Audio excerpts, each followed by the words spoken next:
Cop demanded she step out. 10 minutes later, he learned who she really was. She just wanted to buy oatmeal and juice, but the officer saw a suspect in a gray hoodie. What happened in that courtroom changed the rules forever. Sierra James was the kind of woman everybody in the neighborhood knew, but almost no one truly saw. They saw her hustling into her shift at the trauma unit like a soldier reporting for battle, saw her hauling grocery bags up 5 flights of stairs without a single complaint, and saw her checking on old Mrs. Evans every morning like clockwork. But what they didn't see? The pain in her back that screamed louder than the city sirens, the sleep-deprived haze behind her eyes, the quiet conviction that made her do good even when the world didn't return the favor. She didn't do it for praise.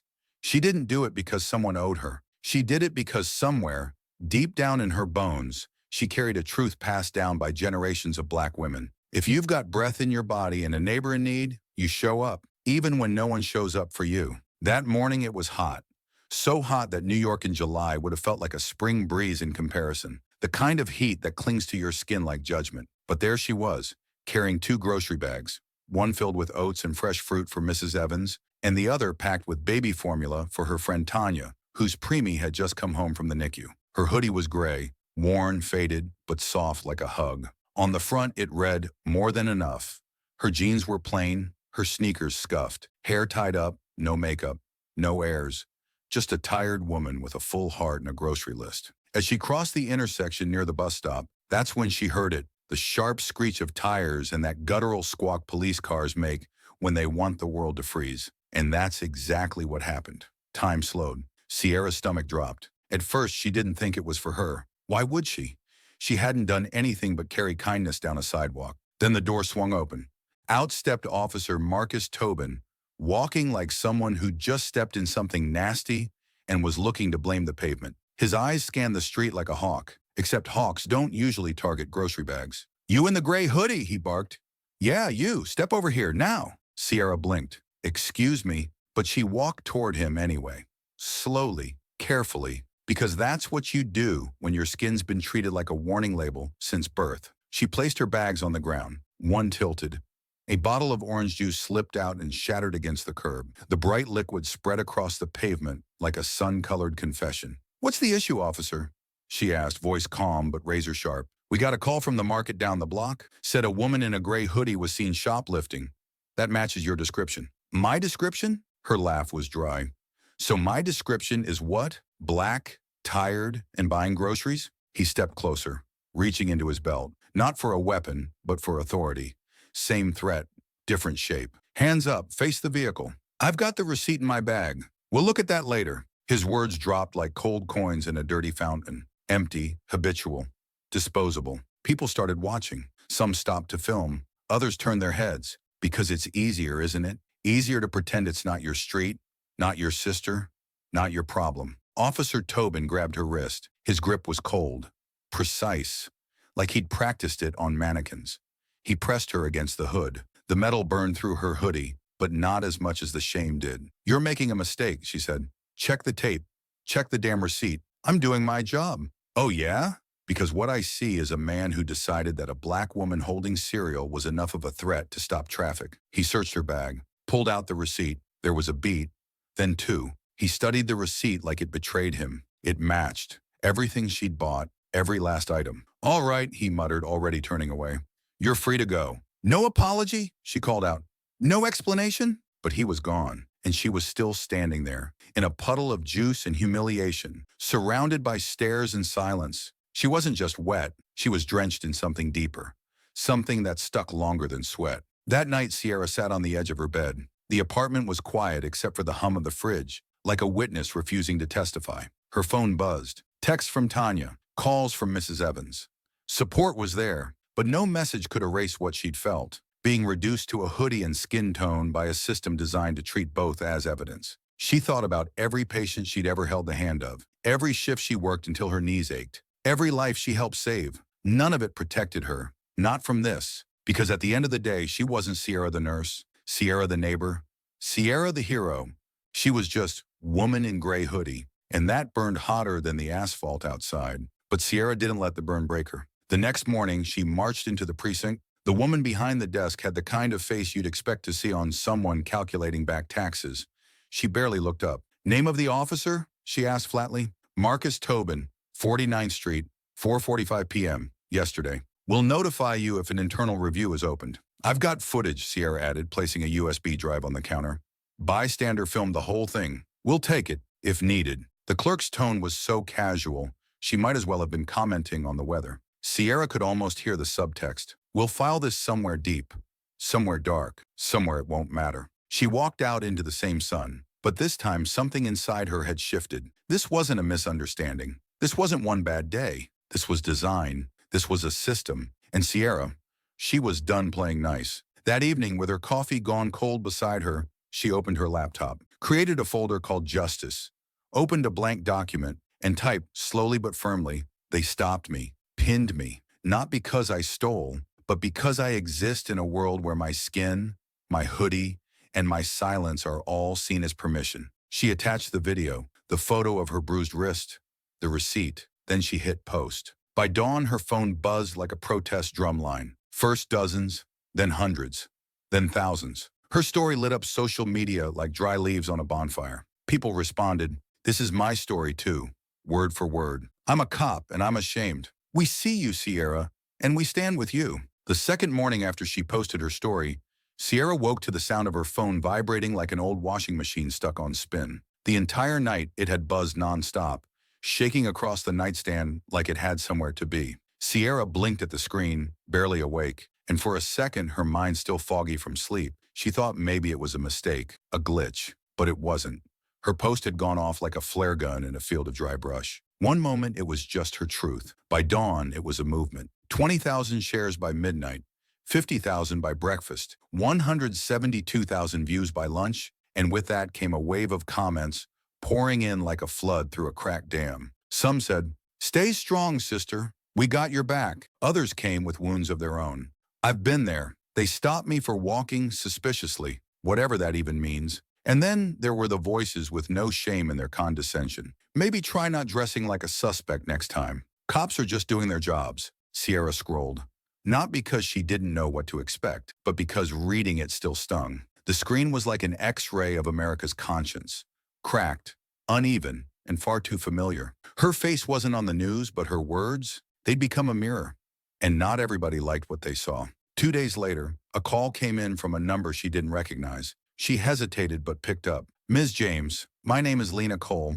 I'm with an independent media network. We've spoken with 2 witnesses who saw what happened to you on 49th. Both confirmed that Officer Tobin acted aggressively, without justification. Would you be willing to speak with us? On the record? Sierra paused. I didn't post that for a camera, she said slowly. But if it helps somebody else not go through what I did, then fine, let's do it. They recorded the interview right there in her kitchen. No studio lights, no curated background.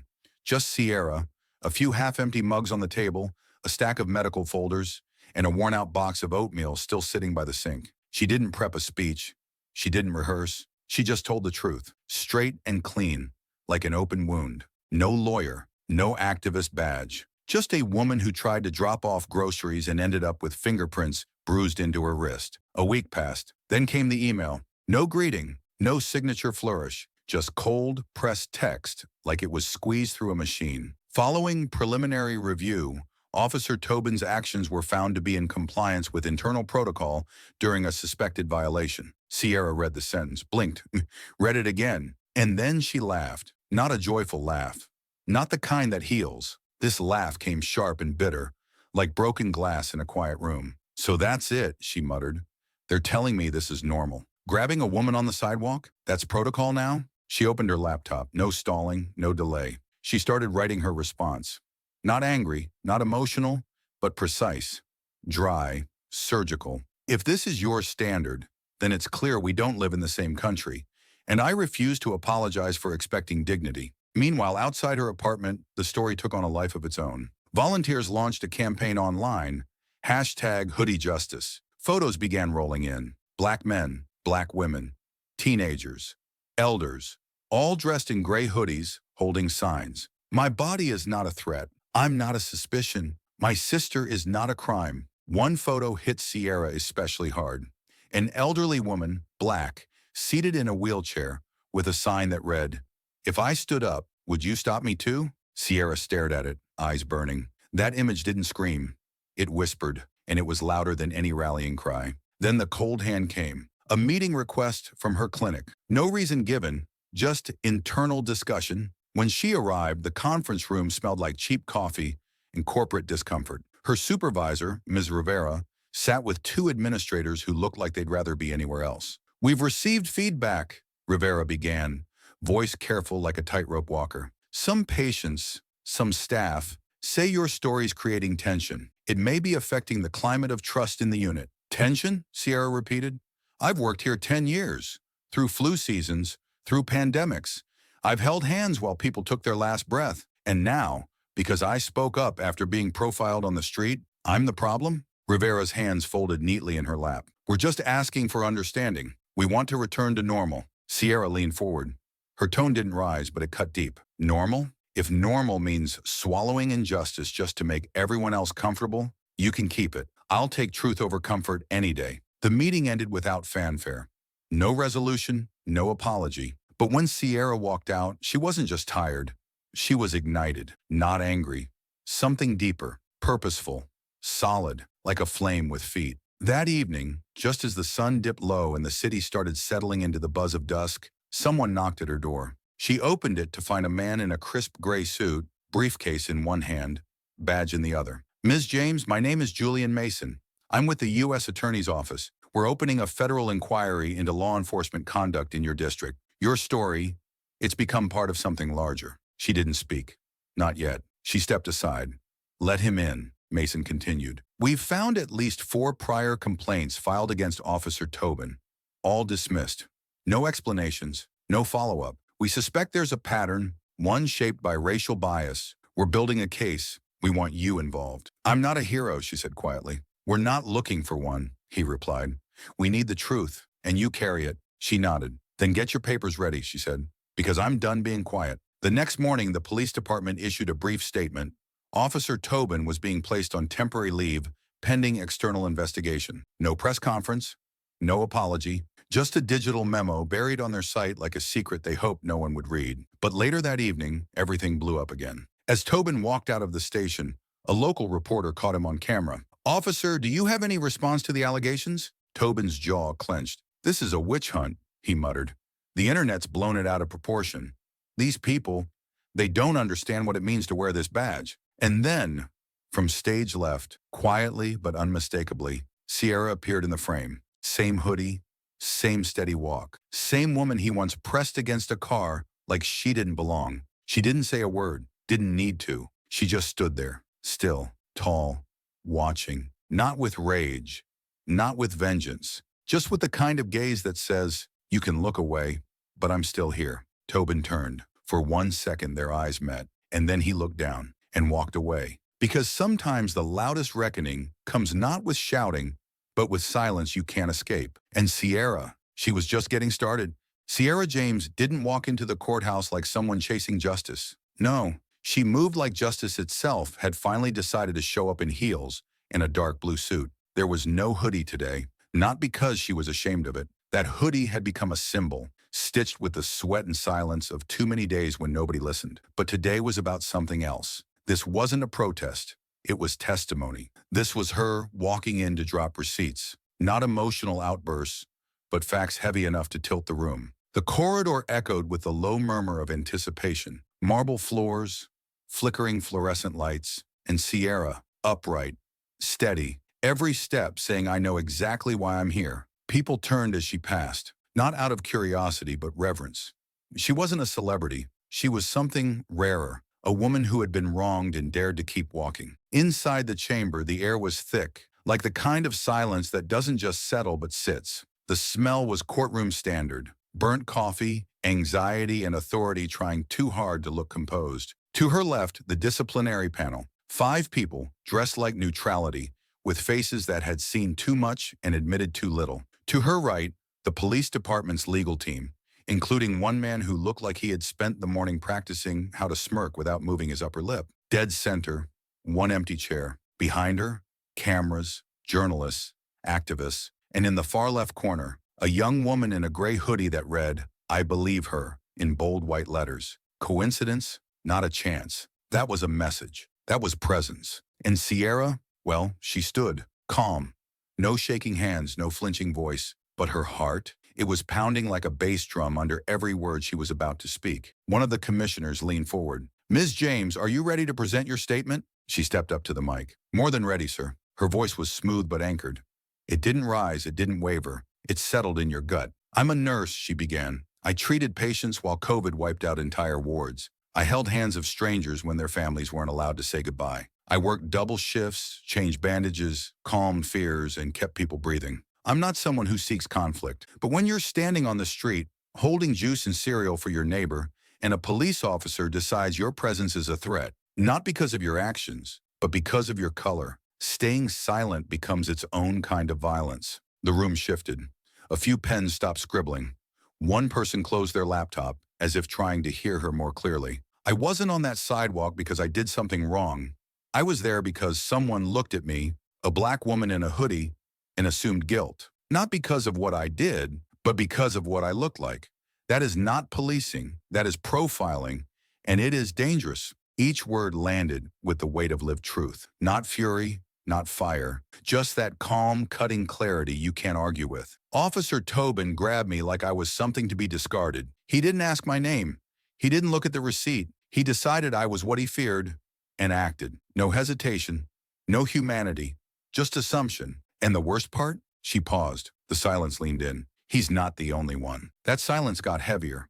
And over at the police attorney's table, a handkerchief appeared, dabbing at sweat that couldn't be reasoned away. The attorney stood, voice slow and diplomatic. "We don't deny that this experience may have been interpreted emotionally. However," Sierra turned. "Emotionally," she cut in, sharp as a blade wrapped in velvet. "Sir, this isn't interpretation. It's not perception. This is video, witnesses, body cam footage. Are we judging reality now on a sensitivity scale?" The room didn't move. One commissioner leaned back in his chair, as though trying to escape from the weight of his own conscience. Then the door opened. Julian Mason entered, calm, clean suit, briefcase in hand. The federal prosecutor walked to the center, placed a thick folder on the panel's table. "In here," he said, tapping the file, "are 4 prior complaints against Officer Tobin, one from a college student, one from an elderly man, one from a teenage girl, all closed. No internal consequences, no external reviews." He turned and addressed the commission directly. "If you conclude today that Officer Tobin acted within department protocol, then I would like a formal copy of that protocol, because I will be entering it as Exhibit A in federal court to show systemic racial bias." You could have heard a pin drop. Even the dust in the corners seemed to stop moving. One commissioner reached for his collar, adjusting it like it had started to choke. Outside, a movement was happening. Hundreds gathered on the courthouse steps. People in gray hoodies holding handmade signs, teachers, bus drivers, grandmothers. A young boy with a sign that read, "Don't fear me, teach me." One off-duty officer stood in civilian clothes, arms crossed, holding a placard. "Justice means listening." They'd set up a speaker system. Sierra's speech was broadcast live. You could hear every syllable carry over the city like a church bell, not calling people in, but calling them up. People clapped. Some wept. Some, for the first time in their lives, stood beside strangers with different skin and the same pain. Back in the courtroom, a commissioner leaned forward again. "Why do you believe your voice should matter more than the procedures we follow? You're just a citizen. No legal degree, no public office." Sierra didn't blink. Her answer came soft and slow. "Because truth doesn't require a title, sir. It requires a spine. And I may be the only one in this room who remembered to bring hers." The crowd in the gallery erupted. Applause. Not polite, not restrained. Real, raw, human. And though the bailiff called for order, nobody apologized. Because in that moment, something shifted. The truth had been spoken, and the room knew it. The commission retreated to deliberate. Sierra stepped outside. The crowd parted like water around her. Someone handed her a megaphone. She hadn't planned a speech, but the words came anyway. "I didn't ask for attention," she said. "All I wanted was to deliver groceries and be left alone. But now that I'm speaking, I won't stop. Not for me, for those who were ignored, for those who were erased, for those who were broken." She looked out over the sea of faces. This is not the end. This is the beginning. And if the system thinks it can stand against our voices, then it clearly doesn't know the history of black women in this country. At that moment, Julian Mason's phone buzzed in his coat pocket. The message was simple. The commission had reached its verdict. The members of the Gilman County Disciplinary Commission filed back into the courtroom like men returning from a funeral. Not of a person, but of denial. They weren't dragging their feet, but you could feel it in the way their shoulders slumped and their gazes refused to lift from the floor. They had looked truth in the eye and finally blinked. The tension that once buzzed like fluorescent lights was now thick, motionless. Even the police attorney, who'd been flicking his pen like some desperate magician trying to make doubt reappear, had gone completely still, eyes fixed on the wood grain of the table, as if answers might be hiding in the knots. The chairperson cleared his throat, a man with a head full of gray and a voice like a faded ledger. Nobody ever remembered his name, and today, nobody needed to. What mattered now wasn't who delivered the message. It was what the message finally said. "We, the Gilman County Disciplinary Commission," he began, "having reviewed all documentation and testimony, hereby conclude the following." He paused. You could hear the leather creak on the courtroom benches. "The actions of Officer Marcus Tobin are deemed disproportionate to the presented threat, inconsistent with professional protocol, and detrimental to the integrity of this department. Effective immediately, Officer Tobin is to be terminated from service without eligibility for reinstatement in any public law enforcement capacity." There were no cheers, not because it wasn't a win, but because it had taken so long to get here, so much pain to pry the truth out of sealed mouths, that Joy felt inappropriate. This wasn't a party. It was a recalibration, setting the scale back to zero after years of imbalance. Sierra closed her eyes, not out of disbelief. Her body just needed a moment, a full breath. After weeks of walking through fire, it was like her mind was finally offering her lungs a bit of oxygen. Just a second to remember what stillness felt like. Outside the courthouse, the crowd sensed something had shifted. They couldn't hear the verdict yet, but the silence itself said enough. Journalists leaned in, activists straightened up, and somewhere among them, someone whispered the only words that felt right. "About time." Later, just as she was stepping off the courthouse steps, Sierra spotted him. Officer Marcus Tobin, no badge, no uniform, just a man standing next to a car that didn't seem big enough to hold his shame. He was staring at the pavement like it owed him an explanation. The posture was new, not defiant, not even angry, just lost, like a man who had not only been removed from the department, but also evicted from his own certainty. When he saw her, he didn't look away immediately. Their eyes locked. Then he asked, quiet, not hostile, "You proud of yourself?" Sierra walked closer. Not fast, not with heat, just with honesty. "No," she said, level and clean. "I'm proud I didn't stay quiet." That was it. No yelling, no sermons, just the simple truth. And this time, he was the one who turned away first. A week passed. Then came the unexpected email from the clinic. But this wasn't another summons to discuss her conduct or optics. This was something else. "We'd like you to lead our new internal program on racial sensitivity," said Director Rivera, sitting in the same room where not long ago, Sierra had been given warnings and polite dismissals. "Your story opened eyes, but stories only go so far. We need action." Sierra raised an eyebrow, her smile a cocktail of sarcasm and resilience. "So this is what a promotion looks like after humiliation?" Rivera didn't flinch. "We can't rewrite what happened, but we can start writing something better." She accepted, not because she needed validation, but because when the system hands you a microphone and you've already found your voice, you speak. And then the ripple became a wave. Those 4 dusty complaints the department had tried to bury, they were now top priority in an ongoing federal investigation. The files that had once been buried under coffee mugs and bureaucratic apathy were now plastered across headlines. Local stations ran a series titled, "From Hoodie to Hearing, How One Woman Dismantled Silence." Articles poured in, analysis, interviews, op-eds. Her face, once just another silhouette on a sidewalk, became a symbol of what it means to say enough. But Sierra didn't care about fame. Her favorite scene came quietly, without cameras, in the very place it had all started, the supermarket.